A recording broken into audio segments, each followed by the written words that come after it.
안녕하십니까. 불교생각입니다.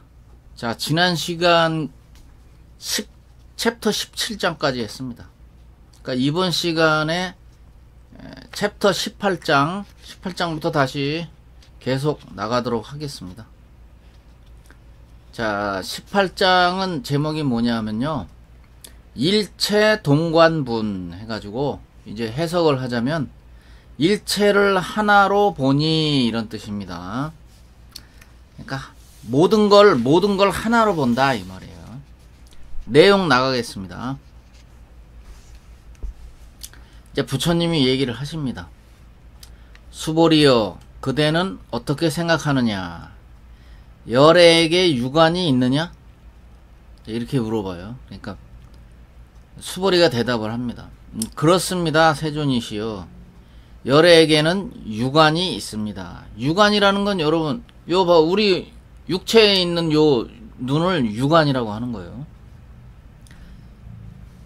수보리여, 그대는 어떻게 생각하느냐? 열애에게 천안이 있느냐? 이제 부처님이 또 그렇게 물어봐요. 그러니까 수보리가 대답하죠. 예, 그렇습니다, 세존이시여. 열애에게는 천안이 있습니다. 그러니까 천안이라는 건 하늘의 눈을 얘기하는 거예요.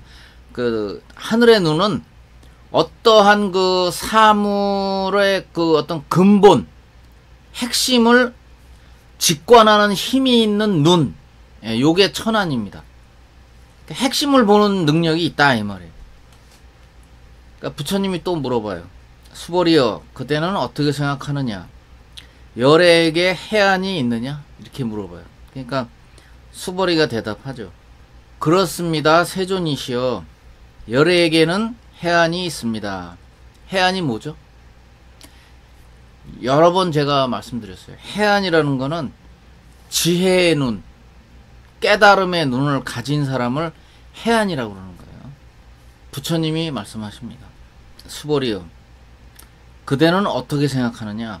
열애에게 법안이 있느냐? 이렇게 물어봐요. 그러니까 수보리 제자가 대답을 합니다.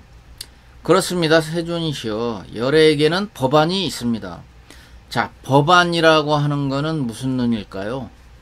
자, 법안은 제법이 공한 이치를 다 보는 눈을 얘기하는 거예요. 다른 말로 하면 이 현상계 모든 현상이 인연 따라 일어나는 것을 아는 그 안목, 그것을 법안이라고 합니다. 그러니까 법안의 그 해안보다 법안은 범위가 훨씬 넓죠. 훨씬 넓고. 자, 그러니까는 이제 부처님이 다시 또 얘기하죠. 수보리여, 그대는 어떻게 생각하느냐? 열애에게 불안이 있느냐? 이렇게 물어봐요. 이게 이제 최종 안목인데요. 불안이라는 건 부처님의 눈을 얘기하는 거예요. 그러니까 열애에게는 부처님의 눈이 있느냐? 이렇게 물어보니까 수보리가 대답합니다. 그렇습니다, 세존이시여. 열애에게는 불안이 있습니다. 자, 불안이라고 하는 것은 이제 모든 세상에 돌아가는 이치, 모든 것을 그 인연 따라 일어났다 사라지고 하는 그 모든 현상과 그 다음에 모든 그 진리를 다 꿰뚫어 보는 눈을 얘기하는 거예요. 그게 최종적인 그 부처님의 눈입니다, 이게. 그래서 부처님이 또 얘기를 하죠. 수보리여, 그대는 어떻게 생각하느냐? 항하에 있는 모래와 같이라고 부처가 모래에 대해 말하였느냐? 이렇게 얘기를 해요. 그러니까 왜냐면 색으로 물어봤으니까 수보리가 또 대답합니다. 색으로 대답을 하는 거죠. 그렇습니다, 세존이시여. 열애께서 이 모래를 말씀하셨습니다.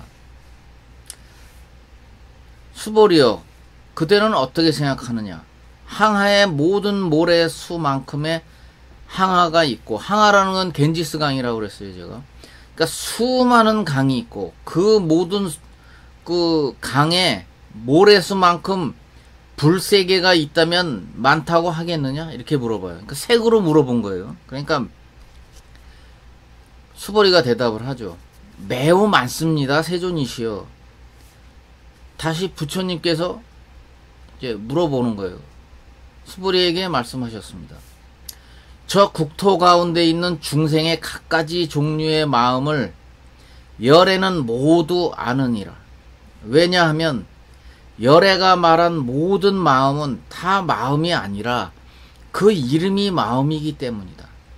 그러니까 이게 또 설명을 또 해야 되는데, 늘 얘기했듯이 이름이 그렇다는 거예요. 이름이.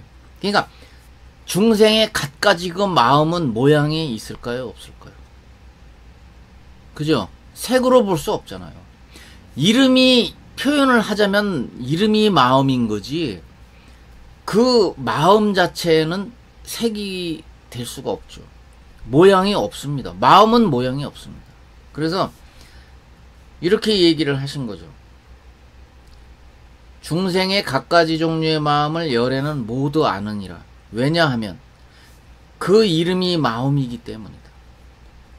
수보리여, 과거의 마음은 얻을 수 없으며 현재의 마음도 얻을 수 없으며 미래의 마음도 얻을 수 없기 때문이다 하고, 이렇게 이제 이번 챕터는 여기서 끝납니다. 그러니까 제 18장의 일체 동관부는 이제 여기서 끝나는데, 자, 마지막에 이게 무슨 소리냐면, 과거의 마음을 얻을 수 없으며 현재의 마음도 얻을 수 없으며 미래의 마음도 얻을 수 없기 때문이다. 이제 이거를 이제 한자로 말하면 과거심 불가득, 현재심 불가득, 미래심 불가득, 이렇게 얘기할 수가 있는 거예요. 요런 그 글귀가 있어요. 그래서 좀 전에도 말씀드렸지만 마음이라는 거는 색이 아니잖아요. 그러니까 색으로 마음을 보면 안 된다는 거예요. 무슨 말인지 아시겠죠? 색으로 마음을 보면 얻을 수 없다. 그러니까 마음은 색이 아니다. 그러므로 과거의 마음도 얻을 수 없고 현재의 마음도 얻을 수 없고 미래의 마음도 얻을 수 없다. 이렇게 말씀을 하시면서 이번 챕터 그 18장은 여기서 이렇게 끝맺음을 하고 계십니다. 알았죠? 여러분들 이해하죠? 자, 그러면 다음 장으로 또 넘어가겠습니다. 그러니까 결론은 뭐냐면, 이 상에, 색이나 상에 집착하지 말라는 거예요. 이름이 마음일 뿐이다. 알았죠?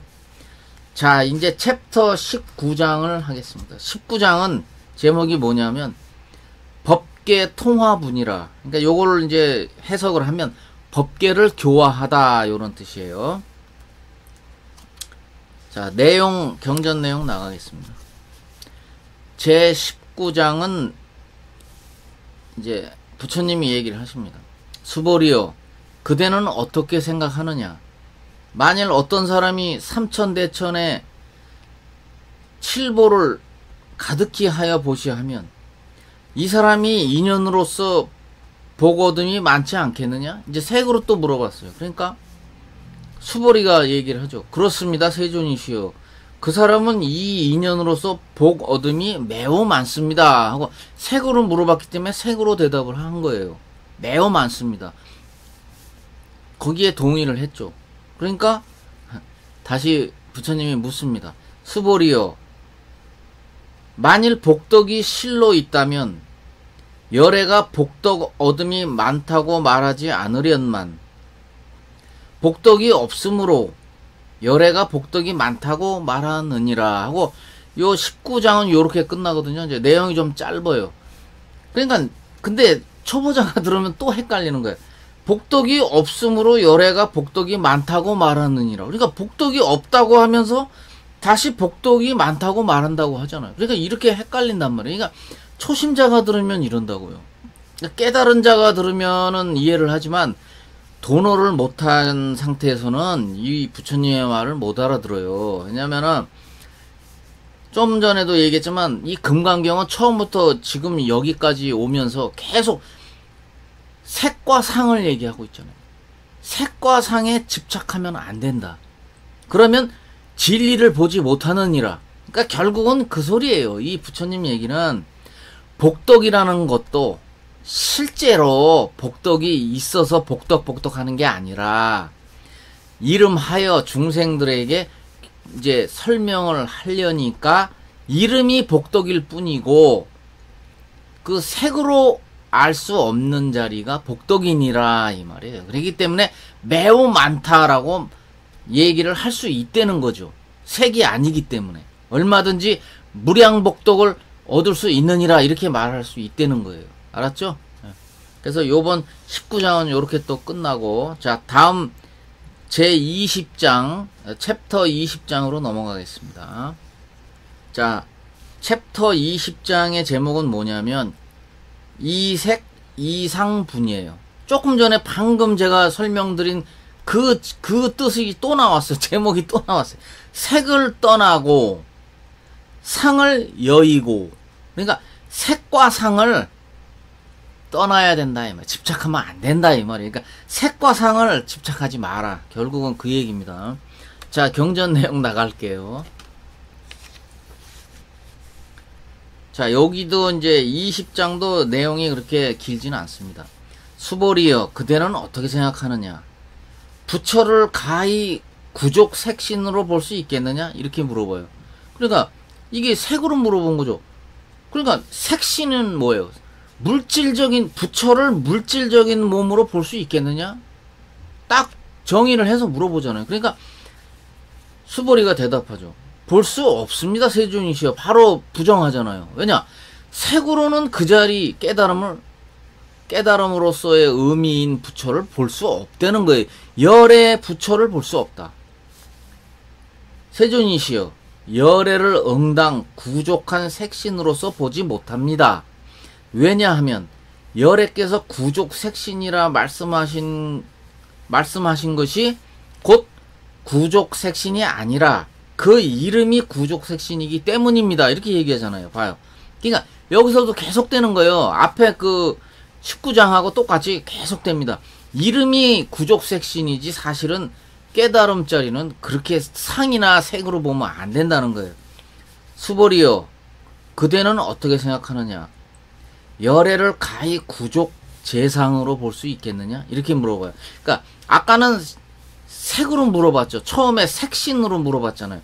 이번에는 재상이라고 그랬어요. 상으로 물어볼 수 있느냐? 그러니까 상으로 볼 수 있느냐? 이렇게 물어본 거예요. 그러니까 수보리가 대답하죠. 바로 또 부정합니다. 볼 수 없습니다 세존이시여. 열애를 구족 재상으로서 보지 못합니다. 왜냐하면 열애께서 재상이 구족함을 말씀하심이 곧 구족이 아니라 그 이름이 재상 구족이기 때문입니다 하고 여기서 이렇게 끝나요. 그러니까 20장도 여기서 이렇게 끝나거든요. 그러니까 모든 부처와 열애는 색과 상으로 보면 안 된다. 결국은 결론은 이겁니다. 예. 자, 그 다음 21장, 챕터 21장으로 넘어가겠습니다.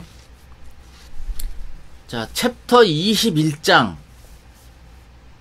제목이 뭐냐면요. 비설, 소설분. 자, 이걸 이제 풀이를 하면 설할 것이 없는 설법. 자, 이것도 이제 참 헷갈리는 거예요. 이게 설할 것이 없는데 설법이라는 거예요. 그러니까 설할 것이 없는 설법. 그러니까 초보자가 볼 땐 굉장히 이게 헷갈린다고요. 자, 챕터 21장 내용 시작하겠습니다. 부처님이 얘기하십니다. 수보리여, 그대는 열애가 내가 마땅히 말한 법이 있다고 생각한다고 말하지 마라. 그렇게 생각하지 말지니 왜냐하면 만일 어떤 사람이 열애께서 설한 바 법이 있다고 한다면 이는 곧 부처를 비방하는 것이니 이렇게 얘기하잖아요. 봐요. 그러니까 이것도 이제 똑같은 개념인데, 자, 그대는 열애가 마땅히 말한 바 법이 있다고 생각하지 말라 이 말이에요. 왜냐하면 이름이 법일 뿐, 이게 그 자리는 사실은 설명할 수 없는 자리거든요. 계속 제가 앞에도 얘기했고 지금도 얘기하고 있습니다. 그러니까 누군가에게, 수보리가 누군가에게 열애께서 설한 법이 있다고 말하지 말라는 거예요. 만약에 그렇게 말을 한다면 부처를 비방한다. 비방이라는 거는 이제 나쁘게 말하는 거죠. 뭐 욕을 한다든가, 아 부처가 나쁘다 뭐 이렇게 욕을 하고 아주 부정하는 그런 행위다 이 말이에요. 그러니까 쉽게 말해서 부처를 모욕하는 거다 이거야. 그러니까 부처가 선한 법이 있다고 말하면 그 사람은 부처를 모욕하는 것이다. 왜냐? 내가 말한, 자, 내용 나갑니다. 내가 말한 바를 알지 못하기 때문이다. 그러니까 내가 말한 그 진짜 뜻을 너는 모른다는 거예요. 그러니까 그런 말을 하는 사람은 내가 말하는 진짜 참 뜻을 모른다 이 말이에요. 자, 내용 나갈게요. 수보리여, 법을 말한다는 것은 법을 가히 말할 수 없는지라 이 이름이 법을 말함이니라 이렇게 말하잖아요. 그러니까 설법, 쉽게 말해서 설법이라는 것은 하나의 이름일 뿐이지 사실은 진리의 진짜 법은 설명을 할 수 없는 거다 이 말이에요. 설명할 수 없는 건데 할 수 없이 중생들을 교화하기 위해서 말을 하려다 보니 이름이 설법일 뿐이다 이거예요. 그래서 앞에 제가 얘기했지만은 요 제목이 이렇게 돼 있는 거예요. 제목이 설할 것이 없는 설법이 되는 거죠. 그러니까 설명을 했다라고 말을 하면 안 된다는 거예요. 자, 내용 나갈게요. 그때 해명 수보리가 부처님께 여쭈었습니다. 세존이시여, 잠옷 중생들이 저 미래 세상에 이 법 설하심을 듣고 믿는 마음을 내겠습니까? 하고 이렇게 물어봐요. 그러니까 부처님께서 말씀하셨습니다. 수보리여, 저들은 중생이 아니요 중생이 아닌 것도 아니니라. 참 이것도 쉬운 게 아니에요. 이것도 참 쉬운 뜻이 아닙니다. 이게 자 보세요. 저들은 중생이 아니요 부정했잖아요. 그죠? 근데 바로 또 중생이 아닌 것도 아니니라. 이건 긍정이란 말이에요. 부정의 부정은 긍정이거든요. 그러니까 자, 이게 참 이것도 아주 참 어려운 뜻이 여기 숨어 있는 건데요. 그러니까 우리 중생은 공에서 왔어요. 네? 공에서 왔습니다. 처음에 우리 없었죠. 이 세상에 없던 존재란 말이에요. 중생은. 그러니까 인연 따라 왔잖아요. 그러니까 저들은 중생이 아니요. 이렇게 부정을 한 거예요.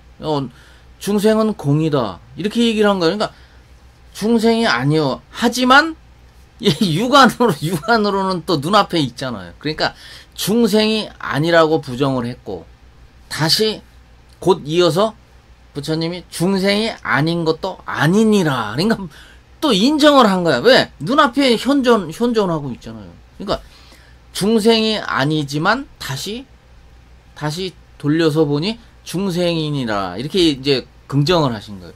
이렇게 이 뜻이에요. 그러니까 초보자가 이걸 어떻게 알아들어요? 이걸 도노를 해야만 알아듣는 거예요. 깨달은 자는 이걸 알아듣죠. 아, 부처님이 이렇게 말씀하실 수밖에 없지. 자, 내용 나갑니다. 왜냐하면 수보리여, 중생이라 하는 것은 열애가 중생을 말함이 아니니라. 그 이름이 중생이기 때문이다. 자, 어때요? 앞에서 계속 얘기하고 있습니다. 제가. 그러니까 이름이 중생일 뿐이지 사실은 부처와 중생은 같다고 했어요? 다르다고 했어요?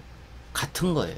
그러니까 중생이 부처고 부처가 중생이기 때문에 중생 할 필요가 아예 사실은 처음부터 없는 거라는 거예요. 없는데 굳이 이제 이 설법을 하려다 보니 할 수 없이 부처 중생 이렇게 나눠서 말을 하고 있는 거다. 그러니 그런 줄 알아라. 알고 있어라.